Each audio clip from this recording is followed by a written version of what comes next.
Shalom, perkenalkan nama saya Herlina Tarkalo, saya dari kelas B, Prodi PAK. Di sini saya akan menjelaskan tentang materi motivasi.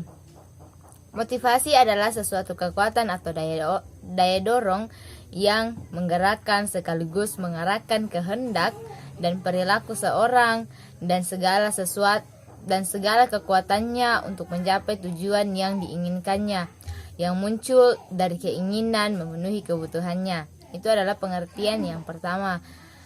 Yang kedua yaitu muncul dan berkembang karena sesuatu yang ingin dicapai atau ingin dipenuhi dalam dirinya. Yang ketiga, usaha yang dapat menyebabkan seorang atau kelompok orang tertentu tergerak melakukan sesuatu karena ingin mencapai tujuan yang dikehendakinya atau mendapat kepuasan dengan perbuatannya. Motivasi dan harapan. Hierarki kebutuhan Maslow. Kebutuhan fisiologis meliputi kebutuhan sandang, pangan, dan papan. Kebutuhan keamanan dan keselamatan meliputi keamanan dan kemerdekaan dari ancaman atau lingkungan yang mengancam. Kebutuhan rasa memiliki, sosial, dan kasih sayang meliputi persahabatan, berkelompok, interaksi, dan kasih sayang. Kebutuhan akan pengharapan meliputi harga diri dan penghargaan dari pihak lain. Kebutuhan aktualisasi dari meliputi keahlian dan potensi memenuhi diri, memaksimalkan kemampuan. Teori ini memperlihatkan bahwa kebutuhan manusia mengenal skala prioritas dimulai dengan kebutuhan dasar yang banyak berkaitan dengan unsur biologis, dilanjutkan dengan kebutuhan yang lebih tinggi yang banyak berkaitan dengan unsur kejiwaan dan keharmonian. Harapan dan dasar utama motivasi. Pertama, ada kebutuhan yang ingin dipuaskan. Yang kedua, pemenuhan kebutuhan itu tidak dengan cara mudah. Yang ketiga, ada harapan bahwa pemuasan kebutuhan itu dapat dipenuhi apabila berjuang mewujudkannya. Masalahnya, orang tidak selalu tahu dengan jelas apa sesungguhnya keinginan, kebutuhan, dan harapan-harapannya. Bentuk-bentuk motivasi. Yang pertama, motivasi dan manipulasi. Keduanya dapat menggerakkan seseorang. Manipulasi yaitu melakukan sesuatu karena orang lain menginginkan dia melakukan hal itu. Yang motivasi adalah melakukan sesuatu karena dia sendiri ingin melakukan hal itu. Yang kedua itu motivasi berdasarkan sikap. Motivasi yang lahir dari diri sendiri menyangkut bagaimana orang itu berpikir dan merasa. Motivasi ini merupakan keyakinan dan kepercayaan diri seseorang, sikap mereka terhadap kehidupan, positif dan negatif. Yang ketiga, motivasi berdasarkan imbalan. Apabila seorang melakukan aktivitas karena adanya sesuatu imbalan yang akan diterima, imbalan berperan penting dalam motivasi seseorang. Yang keempat, motivasi dan lingkungan. Ada cukup banyak tempat di mana seorang sangat termotivasi untuk melakukan sesuatu aktivitas terdorong oleh sikap dasarnya yang memang mau melakukannya, namun lama-kelamaan menjadi efektif karena berbagai kendala lingkungan menghadangnya. Yang kelima itu gambaran orang yang termotivasi. Orang yang termotivasi dapat kelihatan dari penampilannya, cara berpakaian, cara berjalan, bahasa tubuh.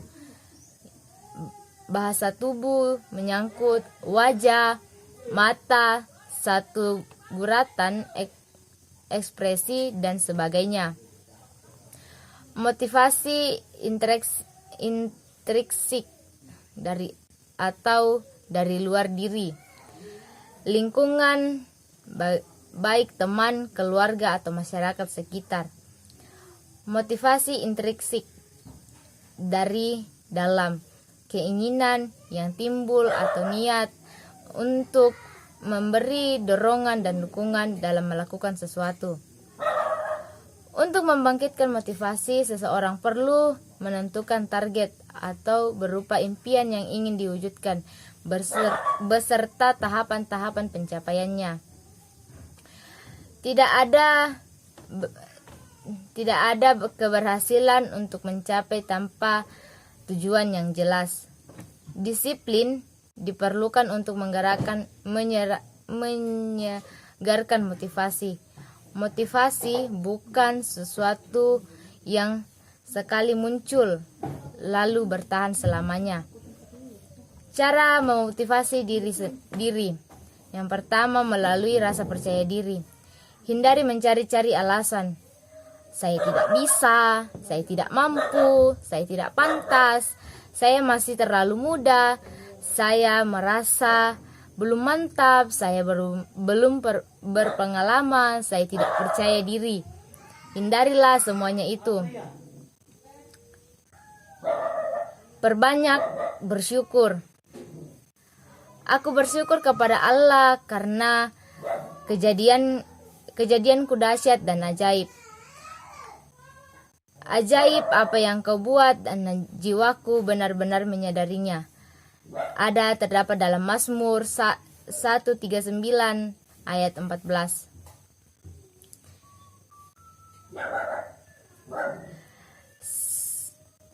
Sekali keluar jumlah sperma. Gunakan daya imajinasi. Gunakan daya imajinasi otak Anda. Yakinkan diri bahwa Anda sedang berpikir dan lihat dengan jelas adalah hal positif. Jangan takut. Takut pada kegagalan memang tidak boleh. Akan tetapi kita boleh bahkan penting memikirkan termasuk alternatif pemecahannya.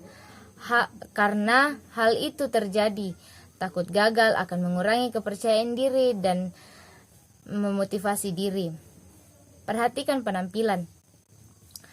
Orang yang yakin akan penampilan akan lebih gampang mendapatkan kepercayaan diri sehingga lebih termotivasi untuk melakukan sesuatu aktivitas yang diinginkannya. Dengan penentuan sasaran. Dengan penentuan sasaran atau target yang sesuai dengan yang ditetapkan bisa berada di depan atau di belakang kita. Suatu saat kita mengejar target yang terbentang di depan kita, tapi kita lalai mengejarnya. Target itu balik mengejar kita dan mengingatkan kita agar bangkit mengejarnya. Dengan menyusun catatan sukses untuk yang perlu. Beberapa hambatan tumbuhnya motivasi. Yang pertama, kurang percaya diri, kecemasan berlebihan, opini negatif, merasa bukan bagian dari kelompok atau sasaran yang lebih besar. Kunci perubahan. Bila Anda ingin berubah suatu perilaku, Anda harus mengubah cara berpikir. Segemuk-gemuknya ikan pasti ada tulangnya, sekurus-kurusnya ikan pasti ada dagingnya. Sebaik-baik orang pasti ada buruknya, seburuk-buruknya orang pasti ada baiknya. Buang yang keruh, ambil yang jernih, carilah baik dalam buruk orang, itulah akhlak. Cari buruk dalam kebaikan diri sendiri, itulah ikhlas. Sekian dari penjelasan saya. Sekian dari penjelasan saya tentang materi motivasi. Terima kasih dan shalom.